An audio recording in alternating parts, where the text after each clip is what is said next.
Hi, I'm Danny, I'm Sam. and this is Business in a Brew.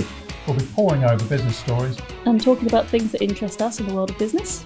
so we'd like you to just take a few minutes out, listen. Yeah, we'd love it if you join our conversation with us.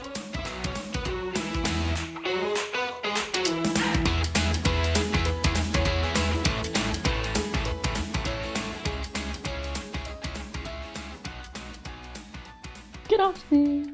Hello, Danielle. Hello, you alright? Yeah. I'm going to tell you a story that makes me giggle. Right. Well, no, the whole story doesn't make me giggle at all. It just makes me giggle the irony. If I'm using irony in the correct fashion, I Okay. could be using it wrong, so you can tell me at the end. Well, I'll judge you on that. Okay, so at university, I studied business studies, combined business studies, and one of the modules we had to do was on the power of innovation. And everyone had to write an essay on one of the amazing innovators that inspired them. And mine was on Kodak, because Kodak were utterly committed to innovation. Like, they had a whole innovation centre. They had this whole open door policy about ideas. They had idea boxes. They were all about the innovating. However, they barely exist now, and that's because they didn't innovate. Oh, that is a little bit of irony there. There was irony, wasn't it? I was right. So the company, Kodak, was started in 1888, 1888. Is that the devil's number? No, that's 666. By George Eastman, as the Eastman Kodak Company. And the Kodak Brownie was the first commercially successful roll film camera, which was like one of their early products. And then I remember those. Really? Remember using them, do you? You can still buy the film for them. And I remember, because it was just a little roll. And I remember I think it was either my dad or my sister brought one home from a junk sale. Oh, okay. And it was made of Bakelite. That's stuff that you make cookware out of in the 60s. Oh, actually, that might be. The Box Brownie is different to the actual later brownie because they just evolved the design. Yeah. So the one I saw was made of. It was the simplest thing. It was literally a box with a film in it and a little shutter. That's it. That's clever. So simple. Also responsible for the first colour film in 1935. That far back. They did so much innovation, and they were literally characterised by this relentless pursuit of innovation. In 1975, one of their engineers, a guy called Steve Sasson, maybe Steve Sassoon, don't know, it's only got one O, so I'm going to say Sasson, invented the first digital camera. Yeah, in 1975. Right. Wow. Hang on, 1975, that's got to be 20 years before they became a thing. And when I say digital camera, I mean the first filmless photography. So he took it to management, and this is a direct quote that Sasson gave to the New York Times in 2008. "That's cute, but don't tell anyone about it." Because, of course, they saw it as a massive threat to their entire business, which was based on film. Film sales and film processing. Absolutely, yeah. So they kind of buried it. In 1981, digital photography was starting to kind of appear as a thing. Yeah, definitely. And at that point, they did some extensive research into the marketplace, and they found two things. One, digital had the capacity to replace film photography. They were accurate about that. However, they also found that they had 10 years to prepare for it, because at that point in time, digital was currently minimal and non-threatening. Right. So what do you think they did during the 10 years? I think they stuck their heads in the sand. They did. They did absolutely nothing. Isn't it? It's a bit like the oil industry, knowing that ultimately they're probably going to have to end up capitulating at some point. But they'll hold back a lot of technology to continue to sell the oil. Destroyed. I mean, that is literally the end of my notes, because I just want to talk about the fact that how can you be that short-sighted? You can see something coming. I mean, your guy invented it. Yeah. You did research, and it literally said, this is going to be the next big thing. You're known for innovation, but you can't work out how you're going to make business work beyond that. Yeah, it's only innovation. It was that they were known for innovation within their current product suite. Do you remember what was happening, though, around that time? I was born. 90s. Oh, that. No, 90s. I wasn't born then. So they had traditional film. Yes. Yeah. So the likes of the Box Brownie camera film, which is like a little roll. I used to have one of those ones that you put it in that was long with two curled ends, and you put it in downwards. Called. Oh my God, what's that called? Yeah, it's basically in a cassette. Yeah. I forgot what it's called now. And you have to wind it up. And then they bought in the round ones. Are those the ones that went in the little canisters? It was called disc. What was it? Disc film. Of course, I'm not prepared for this because I didn't know you were going to talk about this today. I know, but you're doing a great job. Yeah, but they were innovating with film continuously, and yes. Kodak were at the leading edge of that. And so there were these cameras that you inserted the film in the top. Yeah. And then once you'd exposed it all, then you took it out, and then you got it developed. But there were little tiny squares that you got out.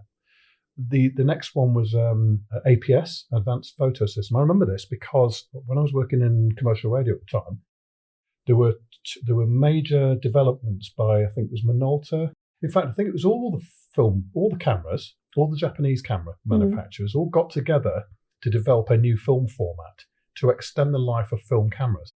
So I think they all knew that digital was probably coming, but they continued to innovate in order to save the film camera to last as long as humanly possible. Like when you're bringing a car to the end of its life, you put everything into it. Yeah. So all the gadgets come out and they go and stick everything in. It's a bit like how it's working. I remember they were heavily subsidising campaigns on radio from local camera shops. Were then able to bring countless new customers in to buy cameras that had the latest film technology in them. And so Kodak, no one's going to replace a camera if you don't have to. No. But Kodak was producing those films in those various formats. So they must have been having a right old time with that. But it was you think with all the money they were earning, they might have gone and put a little bit more research, a smidge. little bit, yeah. It's a bit like to prepare themselves. Blockbuster. Yeah. Failing to prepare for streaming. Correct. There are lots of examples of people, they just fail utterly. They can see the future, but they're like, nah. It'll never happen. It'll be all right. We've got 10 years, but the thing about innovation is that it happens quicker and quicker. And it becomes shorter and shorter. Well, look at the gap between VHS, ignore Betamax, VHS, then DVDs, and then DVDs to streaming. We didn't have DVDs for that long in comparison to how long we had VHS for. No, we didn't. And what predated DVDs was Laserdisc as well. But actually going on to that, the thing that made VHS the most popular video format. Really easy to wrap at Christmas. Against Betamax. VHS and Betamax were in competition with each other. Betamax was a superior format. Oh, was it? Yeah. What, like Blu-ray versus DVD? Yeah. But they actually come on the same disc. Yeah. Whereas, same disc, same format, same size. But Betamax was totally different. Betamax can be completely different because it was a totally different size. Mm-hmm. Required different kit to VHS. But the thing that made VHS so popular and then spawned video shops across the world was actually the porn industry. What? Yeah. Why? Because the porn industry adopted it as the means to basically putting their films on. So if you want to watch your adult content, you've got to have VHS. In those days, yeah. Became an actual thing. I did not know that. That is a very interesting fact. And it became the thing that then was adopted for DVDs as well. So it was led. So if you want to see where technology is going next, keep an eye on the porn industry. Pretty much, yeah. Yeah. It is.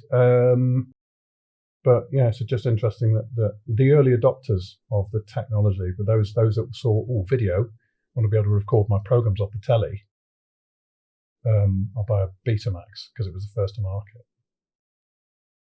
Yeah. But going back to film though, I remember in '96 seeing some people in a restaurant in another part. I was in another part of the world on my honeymoon, and there were some people on the next table, and they were using a digital camera. I'd never seen one. And did you go and talk to them? Of course I did. Of course you did, yeah. Yeah. Of course you And did. it blew my mind. It blew my mind, the demonstration of it, how effective it was, and then showed me the size of the little card inside it. I was literally blown away. Of course, yeah, that technology's just gone bonkers to the point. That people don't even use cameras these days, do they? No, I remember having my first digital camera, but the quality, the little grainy screen compared to what you get now on your phone is ridiculous. Yeah. But so back to Kodak then. Didn't what's the instant film company called? Polaroid. Didn't Polaroid also suffer the same fate? Yeah, but interestingly, Polaroid have managed to survive in a sort of quirky nostalgia kind of way. But it's not the original Polaroid, though, is it? No.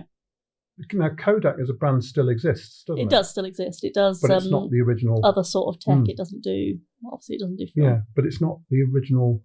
It's not the original owners. Nothing is. That right? No.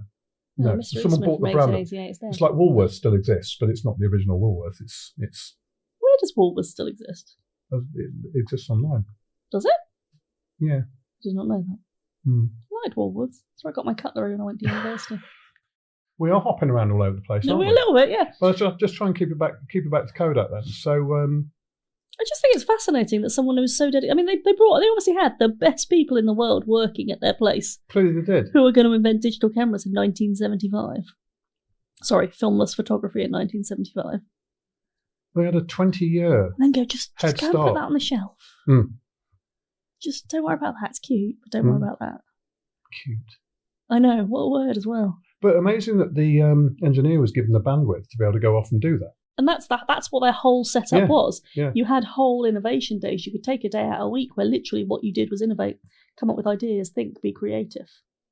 Their model for encouraging and fostering innovation within the company is an amazing model that other companies could use.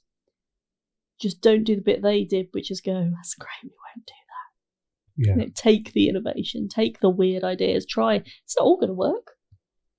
Some of it's potentially going to fail, but, in that there is bits of gold. They ignored the bits of gold. Yeah. But I get it. The multi-billion-dollar film industry, not being able to see beyond that, to see where your revenue is, and also things like share price as well. So you all of a sudden lose your sale of stock film. Yeah. Then your shareholders go, oh, hang on. Yeah, but that bit of research where he said you've got 10 years to sort it out, I'll tell you what we'll do. Absolutely nothing. Yeah, but the alternative is let's shoot ourselves in the foot by bringing out a technology that will render our actual stock. That's what diversification is, though, isn't it? Yeah, but not truly knowing that people would adopt another technology, though. It's fine to look back on it with maybe it is. Maybe I'll look back with hindsight and go, you're all idiots. Yeah, and that I'm sure they probably rue the day that they made that decision. All those that are still alive, maybe from the decision-making process. Possibly, yeah. But we don't always see what's directly in front of us, do we? We do not. That is true. Just makes me feel bad for them. They had all the right ingredients and then just didn't follow through. And they had all the right ingredients for such a long time as well. Yeah. Yes. But not every business is supposed to last, I suppose. That almost implies some kind of, I don't know, fate. No! Not supposed to last. Well, the life cycle of business and product, everything's got a life cycle. Innovate or die. Correct. That is survival of the fittest, isn't it? Adapt. Yeah. And obviously... We'll be getting on to Darwinism next. Obviously, this is very similar. Well, hang on. Yeah. There's another bird here that's a specialist in cracking nuts open. Right, I'm going to go and specialise in insects. So I'm going to grow a different shaped beak for that. Now you are talking about Darwinism. I am. It's not a Kodak metaphor. I think it is. No. No, it's not. But yeah, I think it's fascinating that they had all the right things there and then somehow still managed to fail on this particular subject. Very slowly as well. But yeah, like because it death wasn't by an 1,000 overnight cuts. thing. Yeah. No, unfortunately. Yeah. Do you know when that was when they suffered the fate? Well, no, because it was so slow. It wasn't like they shut their doors one day. No. It was The brand is protracted still, process. and the brand is Yeah. still going. Yeah. Yeah. So you can never say they actually failed. No. It'll start with the downsizing and the range reduction and all the rest of it, and then suddenly it's not a brand people talk about anymore. Yeah. But although the company, they're still producing film, is that right? I believe so, yeah. Don't know what they use it for. Because there is a resurgence in film uptake. Well, it's why Is that for some kind of... People going back to vinyl, for example. People are going back... Yeah, but the music quality is much better on vinyl. There's people that never stopped photography. There's also people that have houses that are true to the 1950s and walk around in fluffy mule heels. Doesn't mean it's a big marketplace. No, but still, film is incredibly reliable as well. You have a problem with corrupting of chips in phones. Don't look at me like that. All I could think about was chips. Oh, sorry. Dear. Yeah. Started you off down the chip route. Not every, the actual SD card. They're perfect most of the time, but they can occasionally corrupt, and then you lose everything. Whereas film, you've got the negatives forever. Obviously, unless they burn in a house fire or whatever, but you've got them forever. Yeah, I suppose so. Well, maybe Kodak will make a resurgence, leading the forefront of the vintage film industry. I think we need to go and dig a little bit deeper about that and just see what is going on with that company. Okay. Well, I'll do some Maybe we'll do a part 2 on that. Okay, no problem. I could do that. Thanks. Right, thank you. All right, anyway, thanks.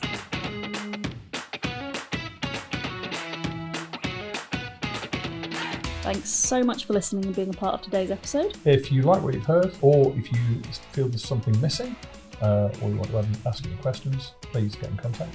And if you love listening to us as much as we love talking to you, subscribe, download, leave us a review. All the love helps. Thank you.